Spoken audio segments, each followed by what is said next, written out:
d'accueillir Thierry Cotel, conseiller régional d'Occitanie.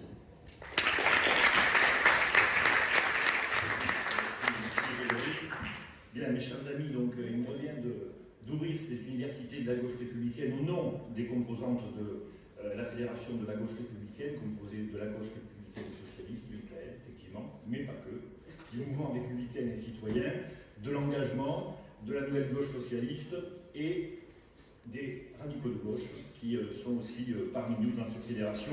Et nous essayons évidemment de faire vivre nos valeurs républicaines, et je vais en dire quelques mots tout à l'heure. Cet accueil, donc, pour vous dire qu'on est très content de l'organisation de ces débats pour ces 2 jours. Vous verrez que les choses sont très diverses et très riches dans les échanges qui pourront avoir lieu sur l'éducation, une priorité de la nation, sur le devenir de l'Union européenne, le débat qui vient juste après ce discours d'ouverture. Une européenne, on peut se poser la question de son avenir. Un atelier aussi sur la souveraineté alimentaire, mais aussi sur les conditions de production, de son accompagnement sur un secteur économique qui souffre grandement dans notre pays. Un grand débat, et évidemment aussi sur les conditions de la nécessaire réindustrialisation après ces 40 ans d'abandon. Un atelier sur l'ambition perdue de doter de moyens financiers et humains notre recherche publique, qui est la condition indispensable de préparer notre avenir. Et bien évidemment, un temps important de débat sur la situation politique demain matin, perspective que la gauche doit apporter à la crise démocratique que vit donc notre pays.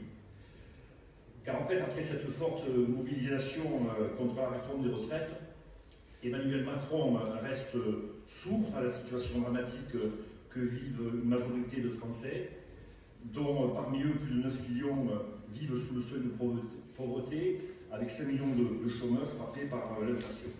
Ces Français qui tous les jours font des sacrifices importants en sautant des repas, en renonçant aux sorties, aux loisirs. Ce sont ceux aussi qui ne retrouvent plus à se loger, à payer leur facture d'électricité. Ce sont aussi ces étudiants, de plus en plus nombreux, qui font appel aux distributions alimentaires. Ce sont ces salariés qui, même en travaillant, ont recours à l'aide alimentaire et sont contraints d'ajouter, en plus de leur travail, d'autres activités rémunérées.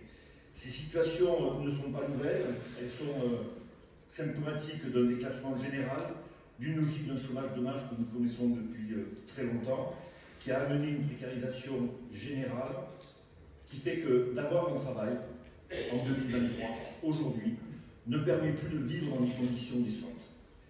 Il est donc grand temps de redonner au travail ses lettres de noblesse, de les rémunérer dignement, en revalorisant les feuilles de paie, en remettant la machine économique en route. Alors, est-ce que nous en prenons le chemin? Nous pensons qu'effectivement, au regard, par exemple, du débat budgétaire 2024, ce seul exemple montre que, face à la situation économique dégradée de notre pays, des éléments qui sont effectivement tout à fait exacts sur notre dette de plus de 3 milliards d'euros, notre déficit de la balance commerciale qui a atteint un pic à plus de 160 milliards d'euros. Le choix gouvernemental, c'est une nouvelle fois de réduire encore les dépenses, de diminuer donc cette dette en imputant ces dépenses une nouvelle fois, mais qui vont encore toucher le quotidien de l'ensemble des Français. On stoppe les dispositifs d'aide à la construction au logement, on augmente la franchise sur les médicaments en revenant toujours plus sur le pouvoir d'achat des Français, mais en réalité, on ne traite jamais de l'essentiel, l'essentiel qui pour nous est l'augmentation de production de richesses pour stopper la spirale infernale du déclin dont je parlais tout à l'heure. C'est la raison pour laquelle le combat qui doit être le nôtre est le combat de la réindustrialisation pour stopper cette logique de partage de la misère. Réindustrialisation qui n'est pas uniquement l'affaire des industriels, réindustrialisation qui est l'affaire de tout un pays, toute une nation. Pour stopper la dégradation des services publics, pour stopper la paupérisation de l'hôpital, pour stopper le développement de l'éducation nationale. Voilà quelques exemples qui montrent qu'on a besoin de stopper le déclassement général de la France en misant sur un État fort qui ait véritablement les moyens d'adapter le pays au changement climatique, de faire revivre et revenir sur notre sol des pans entiers de production pour endiguer l'envol de notre balance commerciale, mais surtout pour redonner les marges budgétaires afin d'agir pour faire vivre notre pacte républicain au quotidien. Reprendre donc nos marges de manœuvre, c'est aussi repenser la construction européenne. Donc il faut stopper la logique d'intégration à marche forcée et de la rebâtir à partir des États-nations qui la composent, tout en privilégiant les partenariats transnationaux et en finir avec cet espace économique ouvert aux quatre vents dont on voit chaque jour les effets néfastes, notamment pour notre industrie, qu'il nous faut protéger davantage. Un exemple significatif qui est très récent, qui date de la semaine dernière, sur la protection de notre industrie automobile. Vous savez que nous sommes dans une situation de plus en plus délicate, notamment avec l'importation des voitures chinoises sur le sol de l'Union européenne. La taxation en fait des voitures qui sont exportées vers la Chine est de 25%. Pour exemple, les États-Unis taxent à plus de 27,5% les importations de voitures chinoises sur leur sol. Eh bien, l'Union européenne, elle taxe à 10% l'importation des voitures chinoises. Et Mme von der Leyen n'a trouvé rien de mieux face à cette situation que de lancer une enquête pour savoir qu'est-ce qu'il serait possible de faire de façon à essayer de régler ce problème-là. Bon. Donc Mme von der Leyen lance une enquête.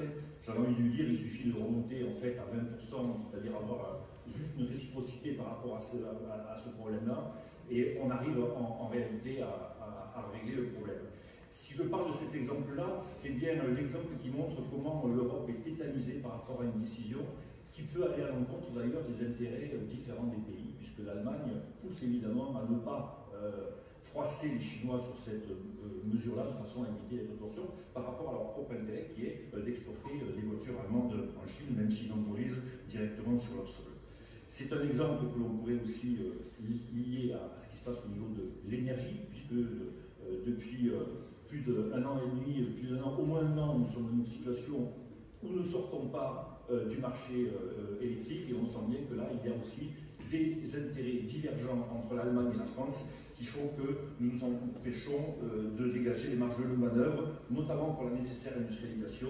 Comment réindustrialiser quand on a un prix d'énergie aussi important? Évidemment, il y a là, entre les discours qu'Emmanuel Macron peut porter et les conditions de la réindustrialisation qui sont à noter et qui sont proprement inacceptables. Donc, plus que jamais, notre pays a besoin d'une gauche républicaine.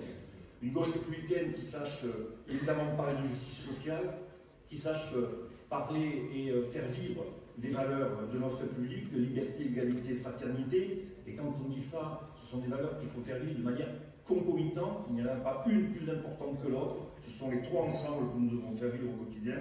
Une gauche qui mérite évidemment pas simplement de parler de justice sociale, mais également d'unité républicaine, Michael le disait tout à l'heure par rapport à notre unité de la Corse.